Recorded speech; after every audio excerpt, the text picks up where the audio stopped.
Congratulations for completing Level 1 of the Stock Market Crash Course. Welcome to Level 2, Lesson 1. In this lesson, you will learn about the differences between bullish and bearish markets. So what exactly do these two terms mean? A bullish market is a market that is moving upwards. This means that the conditions of the economy are generally healthy and favored. A bullish market also refers to the general sentiment of the market. If the overall investor or trader attitude is positive, then it is considered a bullish market. There are, however, several characteristics to consider in a bullish market.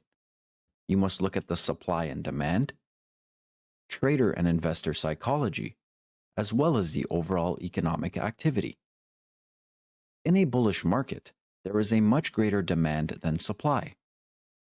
Holders of assets are not willing to sell their shares, and thus the number of available assets is reduced, causing an increase in price as there is a greater demand.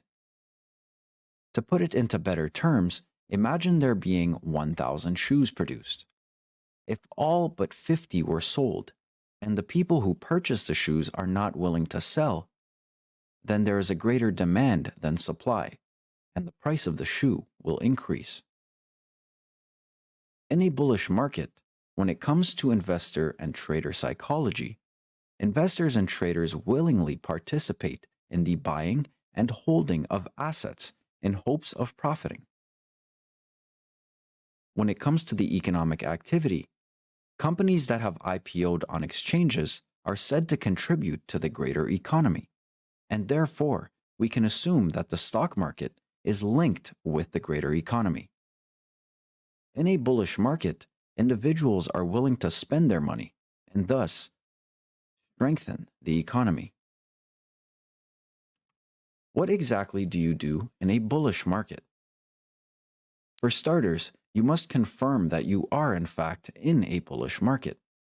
You do so by looking at whether there is a 10 to 20% rise from the recent lowest point of the S&P 500. If you do not know what the S&P 500 is, I will explain it in a later slide. You must also look to see if there are low interest rates. You will also identify industrial production beginning to increase. And finally, the technology sectors begin to strengthen and cause the prices to start to rise. If you are in a bullish market, you are supposed to take advantage of rising prices by buying stocks early. You will accept minor and temporary losses. And finally, you will invest and trade actively and confidently with more equity. But that is not to say that you stop managing your risk. You must continue managing that risk, as changes can happen to the market at any moment. Now let's look at the bearish market. A bearish market is a market that is moving downwards. This means that the conditions of the economy are generally unhealthy and not favored. A bearish market also refers to the general sentiment of the market. The overall investor or trader attitude is negative, and the market is considered a bearish market. Bearish markets also have attributes that you need to look at. You need to look at the supply and demand, trader and investor psychology, as well as economic activity. In a bearish market, there is much greater supply than demand.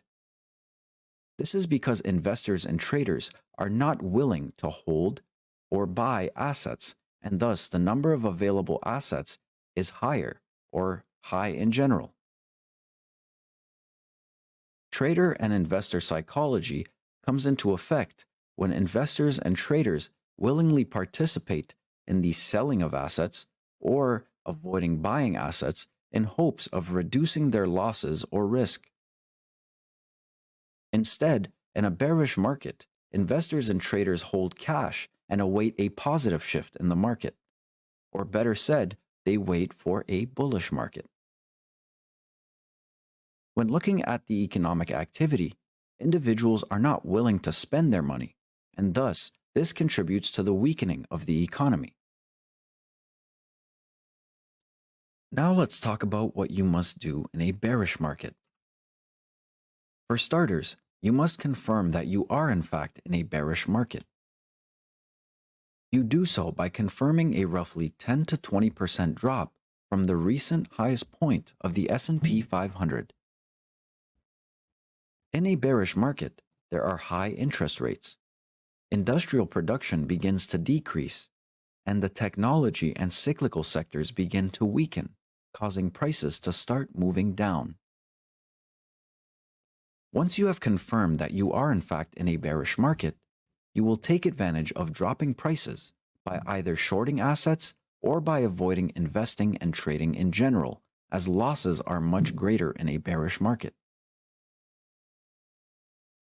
You will also invest and trade less actively and confidently with less equity. However, managing your risk will be a much more difficult task in a bearish market if you choose to invest and trade.